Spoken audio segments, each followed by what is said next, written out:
السوبر بالون دور، الجائزة التي لم يحصل عليها سوى لاعب واحد فقط في التاريخ. ده موضوع حلقتنا النهاردة. خليني في الأول وقبل أي حاجة أعرفكم أنا مين الأول.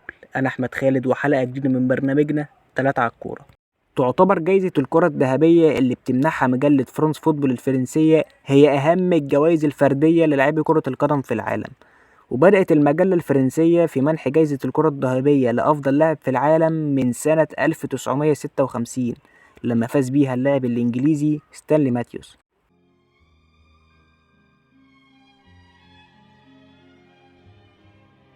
وبعد 30 سنة من إطلاق الجايزة دي، أطلقت فرانس فوتبول جايزة استثنائية تحمل اسم سوبر بالون دور، وده كان في سنة 1989. واستهدفت الجايزة دي اختيار أفضل لاعب في 3 عقود من الخمسينات للتمانينات، وتنافس عليها 3 لعيبة، وفاز بيها أسطورة أسبانيا والأرجنتين وريال مدريد دي ستيفانو كان أحد نجوم فريق ريال مدريد.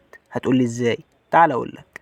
بطل دوري أبطال أوروبا 5 مرات في النسخ الأولى للمسابقة ما بين 1956 و 1960، وفاز بالكرة الذهبية في 1957 و 1959.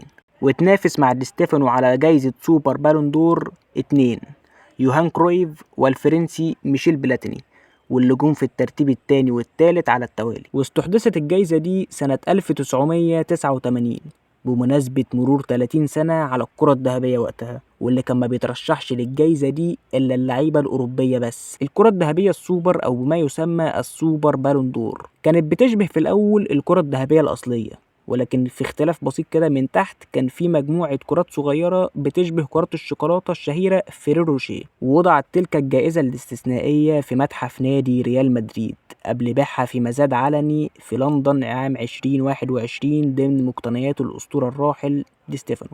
وبس كده، حلقتنا النهاردة خلصت. أتمنى تكون الحلقة عجبتكم، ونشوفكم في حلقات جاية كتير ومع برنامجنا 3 على الكورة.